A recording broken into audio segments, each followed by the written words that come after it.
Subscribe now. तो आज के वीडियो में साइंस के कुछ इंपॉर्टेंट क्वेश्चन जिसमें 50 इंपॉर्टेंट डिस्कस करने वाले हैं आरआरबी ग्रुप डी के लिए। तो वीडियो में बने रहे और वीडियो को देखते रहे क्योंकि ये आप लोगों के लिए बहुत इंपॉर्टेंट है जिनका एग्ज़ाम फरवरी में होने वाला है। तो दोस्तों ध्यान दें पढ़ाई में और पास होने के लिए। पहला क्वेश्चन है, प्रतिरोध की एसआई इकाई क्या होती है। देखिए, प्रतिरोध जो होता है इसका ऐसा मात्रक आपसे पूछा जा रहा है, आप सभी को पता है और अगर नहीं पता है तो याद रखना। प्रतिरोध की जो एसआई इकाई होती है वो ओम होती है। ओम को किस प्रकार से आप लिखते हैं वो मैंने यहाँ लिख दिया है, देख सकते हैं। चलिए नेक्स्ट क्वेश्चन देखिए, नकारात्मक त्वरण निम्न में से किसकी दिशा के विपरीत होता है। तो याद रखना, जो नकारात्मक त्वरण होता है ना वो किसकी दिशा के विपरीत होता है, तो वेग की दिशा के विपरीत। ऑप्शन नंबर ए करेक्ट होगा, वेग के। ये क्लास सुपर फास्ट रहेगी, बहुत ही कम समय में क्विक रिवीजन आपको करवा देंगे, सारे 100 क्वेश्चन आप पढ़ लोगे। 1 किलोवाट घंटा का मान कितना होता है यही आपसे पूछा जा रहा है। तो 1 किलोवाट बराबर कितना होता है, देखिए 3.6 इंटू 10 का पावर 6 जूल। तो ऑप्शन नंबर डी इस क्वेश्चन का करेक्ट आंसर हो जाएगा। ये डायरेक्ट क्वेश्चन आपसे पूछा जाता है, याद रखिएगा। अगला क्वेश्चन है, ऑक्टेव्स वर्गीकरण के न्यूलैंड्स लॉ में निम्न में से कौन सा एक अंतिम तत्व है। हालांकि इस चैप्टर से क्वेश्चंस नहीं पूछे जा रहे हैं, ये क्वेश्चन जो है एड हो गया था। चलिए आपको बता ही देते हैं, याद रखना थोरियम। ठीक है, आगे देखिए, पानी को ब्लीचिंग पाउडर में मिलाने पर कौन सी गैस निकलती है। तो पानी को जब ब्लीचिंग पाउडर में मिलाते हैं तो भाई उससे कौन सी गैस निकलती है ये पूछा जा रहा है। याद रखना, पानी को जब ब्लीचिंग पाउडर यानी CaOCl2 में जब पानी को मिलाते हैं तो कौन सी गैस बाहर निकलती है, तो याद रखना क्लोरीन गैस। देखिए करेक्ट आएगा ऑप्शन नंबर बी, क्लोरीन। अगला है, अलैंगिक प्रजनन लैंगिक प्रजनन से भिन्न है। अलैंगिक प्रजनन में क्या होता है। हाँ, ये तो सत्य बात है कि अलैंगिक प्रजनन लैंगिक प्रजनन से भिन्न है, क्योंकि देखिए लैंगिक प्रजनन में 2 जनक होते हैं, माता और पिता, और अलैंगिक प्रजनन जो होता है इसमें केवल एक ही जनक होता है। तो अलैंगिक प्रजनन में क्या होता है कि नए जीव जनक के समान होता है। यहाँ माता पिता काट दीजिए, नए जीव जो होते हैं वो जनक के समान होते हैं। ठीक है, आगे देखिए नेक्स्ट है, सर्च लाइट का परावर्तक कौन सा होता है। सर्च लाइट में किस दर्पण का उपयोग होता है परावर्तक के रूप में, यही पूछा जा रहा है। देखिए करेक्ट आंसर होगा ऑप्शन नंबर सी, अवतल दर्पण का। अवतल दर्पण option number C right answer है। नेक्स्ट क्वेश्चन है, रेनवियर के नोड्स सूक्ष्म रिक्त स्थान होते हैं जो कि किसमें पाया जाता है। देखिए रेनवियर के नोड्स सूक्ष्म रिक्त स्थान होते हैं जो कि किसमें पाया जाता है, ऑप्शन नंबर डी करेक्ट होगा, माइलिनीकृत एक्सॉन में। ठीक है, माइलिनकृत एक्सॉन में, ऑप्शन नंबर डी करेक्ट होगा। निम्न में से किस अभिक्रिया द्वारा उच्च प्रतिक्रिया वाली धातुओं का निष्कासन होता है। देखिए उच्च प्रतिक्रियाशीलता की रिएक्टिविटी जो सीरीज है उसमें सबसे ऊपर आपका आता है पोटेशियम, फिर आता है सोडियम और फिर कैल्शियम, यानी ये सबसे ज्यादा रिएक्टिव होती है। ये इतने रिएक्टिव होते हैं कि ये ठंडे पानी से भी अभिक्रिया कर लेती है और इनके निष्कासन में इलेक्ट्रोलाइसिस विधि का प्रयोग किया जाता है। तो option number C correct answer हो जाएगा। जब एक परिपथ में कई प्रतिरोध श्रृंखला में जुड़े होते हैं तो करंट का मान क्या होता है। तो श्रृंखला में जब कोई भी प्रतिरोध जुड़ा होता है तो उसमें जो करंट का मान होता है ना वो एक ही रहता है, एक समान रहता है, याद रखना। नेक्स्ट है, एक उत्तल दर्पण जिसकी फोकस लंबाई f है, इसको एक द्रव जिसका मान दिया हुआ है इसमें डुबाया जाता है। तो द्रव में फोकस की लंबाई कितनी होगी, तो भाई द्रव में फोकस की लंबाई जितनी थी पहले उतनी ही होगी। पहले f थी, अभी भी f रहेगा। क्यों, क्योंकि द्रव माध्यम में डुबाने से दर्पण के आकार या वक्रता त्रिज्या में कोई भी परिवर्तन नहीं होता है, इसीलिए उत्तल दर्पण की जो फोकस दूरी है द्रव में उतनी ही रहती है जितनी की हवा में थी। नेक्स्ट है, संवेग को किसके गुणनफल के रूप में व्यक्त किया जाता है। देखिए संवेग बराबर होता है m इंटू v, m यानी द्रव्यमान और v यानी वेग, तो द्रव्यमान और वेग के गुणनफल, option number A correct answer हो जाएगा। आगे देखिए, इसका ऐसा मतलब याद रखना, संवेग की जो ऐसा इकाई होती है वो होती है केजी डॉट मीटर प्रति सेकंड। नेक्स्ट है, वे पौधे जिनमें पौधे के विभिन्न भाग उपस्थित नहीं होते। दोस्तों वीडियो में आगे बढ़ने से पहले यहाँ पर मैं आपको गजब का पैसा कमाने वाला ट्रेडिंग एप्लीकेशन के बारे में बताने वाला हूँ जिसका नाम है दोस्तों गुरु ट्रेड। दोस्तों इस पे 10 मिलियन से भी से संबंधित होते हैं। वे पौधे जिनमें पौधे के विभिन्न भाग उपस्थित नहीं होते हैं वे किस समूह से संबंधित होते हैं। देखिए राइट होगा थैलोफाइटा समूह से। Thallophyta option number D correct answer है। निम्न में से कौन सा अम्ल है जो लाल चींटियों में उपस्थित होता है, बताइए इनमें से कौन सा अम्ल है जो कि लाल चींटियों में उपस्थित होता है। तो साथियों राइट होगा फॉर्मिक अम्ल। फॉर्मिक अम्ल जो होता है ये लाल चींटियों में उपस्थित होता है। नेक्स्ट है, एक परमाणु में न्यूट्रॉनों की संख्या किसके बराबर होती है। काफी important question, very very important. तो भाई एक परमाणु में न्यूट्रॉनों की जो संख्या होती है वो किसके बराबर होती है। देखिए द्रव्यमान संख्या माइनस परमाणु संख्या, यानी द्रव्यमान संख्या में जब प्रोटॉन की संख्या घटा देंगे तो तब हमें न्यूट्रॉनों की संख्या प्राप्त होती है या निकल जाती है। अगला क्वेश्चन है, निम्न में से कौन सी धातु केरोसिन तेल में संग्रहित होती है। सिंपल सा क्वेश्चन है। तो केरोसिन तेल में सोडियम को डुबो के रखा जाता है, क्यों, क्योंकि ये वायु के संपर्क में आने से आग पकड़ लेती है। 20 सेंटीमीटर की वक्रता के त्रिज्या वाले एक अवतल दर्पण की फोकस दूरी क्या होगी। तो आप सभी को पता है फोकस दूरी बराबर होता है r/2। तो यहाँ वक्रता त्रिज्या यानी r का मान दिया हुआ है 20, इसका आधा करेंगे तो 10 सेंटीमीटर आपका फोकस दूरी निकल के आएगा। ऑप्शन नंबर सी करेक्ट होगा। 5 मीटर प्रति सेकंड की गति से गतिशील 22 केजी वजन वाली वस्तु की गतिज ऊर्जा कितनी होती है। गतिज ऊर्जा का सूत्र होता है साथियों हाफ mv²। तो हाफ m की जगह पर 22 और v² यानी 5 का स्क्वायर यानी 25। जब इसको आप सॉल्व करोगे तो 11 को 25 से मल्टीपल करोगे तो 275 जूल आपका मान निकल के आएगा। ऑप्शन नंबर ए करेक्ट होगा।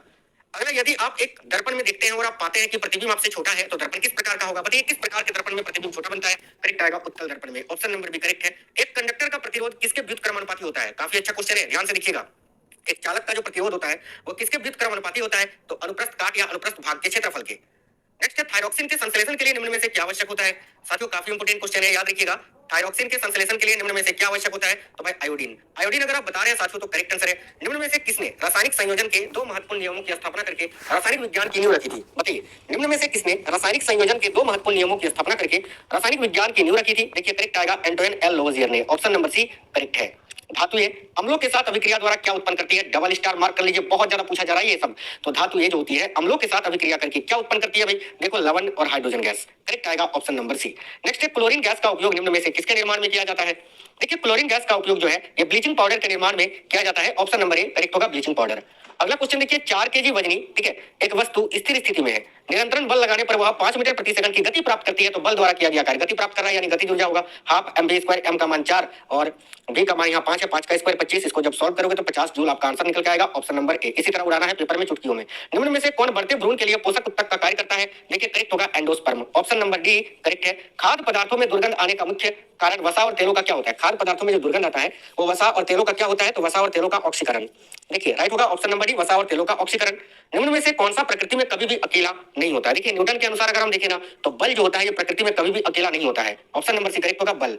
यदि क्रिप्टन की परमाणु संख्या 36 है तो उसका इलेक्ट्रॉनिक विन्यास क्या होगा? पहली कक्षा में 2 इलेक्ट्रॉन, दूसरी कक्षा में 8, तीसरी कक्षा में 18। जोड़ के देखिए कितने हो गए? 8 और 2 10, 10 और 18 28, 36 है, बच के आ गया 8, 8 आपका अंतिम कक्षा में आ जाएगा। यही क्रिप्टॉन का इलेक्ट्रॉनिक विन्यास होगा। और वैसे भी क्रिप्टोनिक अक्रिय गैस है और अक्रिय गैस की बाहरी कक्षा में 8 इलेक्ट्रॉन होता है। तो इस क्वेश्चन का correct answer option number A आपका हो जाएगा। निम्न में से कौन सी गैस बायोगैस संयंत्र में उत्पन्न नहीं होती है? बताइए इनमें से कौन सी गैस है जो बायोगैस संयंत्र में उत्पन्न नहीं होती है? तो राइट होगा option number B carbon monoxide. Next है यदि डैश शामिल हो तो शरीर अधिक विविधता उत्पन्न हो जाएगी और अधिक है ना, यदि डैश शामिल हो तो और अधिक विविधता उत्पन्न होगी। बताइए सबसे अधिक विविधता लैंगिक प्रजनन में देखने को मिलती है। तो यदि लैंगिक प्रजनन शामिल हो तो और अधिक विविधता यानी वेरिएशन उत्पन्न होगी। ऑप्शन नंबर ए लैंगिक प्रजनन में।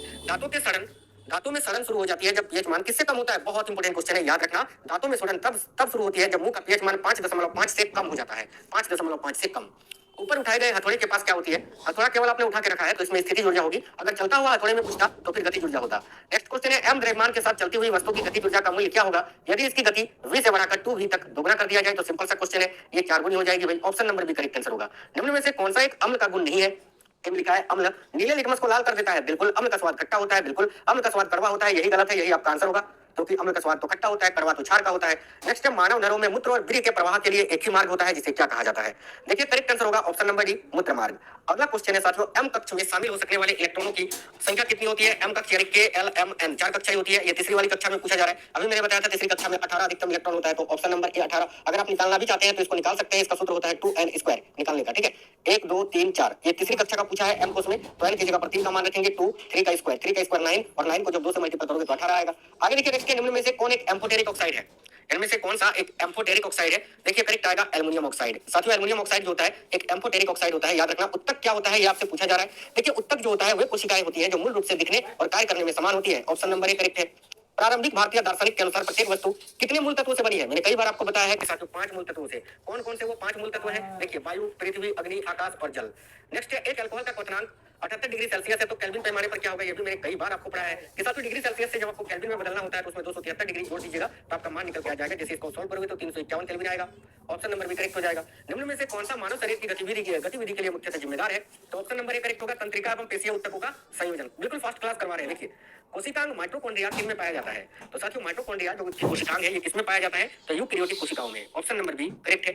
कौन सा कोशिकांग केवल पादप कोशिका में पाया जाता है? तो ये प्लास्टिड जो होता है केवल पादप कोशिका में पाया जाता है। न्यूक्लियस की खोज किसने की थी बताइएगा?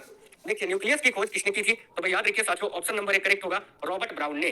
नेक्स्ट कपाल तंत्रिका कितनी जोड़ी होती है? देखिए कपाल तंत्रिका टोटल 24 होती है यानी 12 जोड़ी होती है। ऑप्शन नंबर सी करेक्ट आएगा 12 जोड़ी। मस्तिष्क कौन सी प्रणाली का हिस्सा होता है? तो मस्तिष्क जो है स्नायु प्रणाली का हिस्सा है साथियों। देखिए राइट होगा ऑप्शन नंबर डी स्नायु प्रणाली का। कपाल तंत्रिका के प्रकार कौन से होते हैं? देखिए संवेदी तंत्रिका, प्रेरक तंत्रिका, मिश्रित तंत्रिका, उपयुक्त तीनों ये सभी कपाल तंत्रिका के प्रकार होते हैं। स्पाइनल कॉर्ड यानी कशेरुक रज्जु में से कितनी जोड़ी तंत्रिका निकलती है? तो टोटल 62 होती है यानी 31 जोड़ी तंत्रिका निकलती है। ऑप्शन नंबर डी करेक्ट होगा। निम्न में से किसमें तंत्रिका तंत्र नहीं पाया जाता है?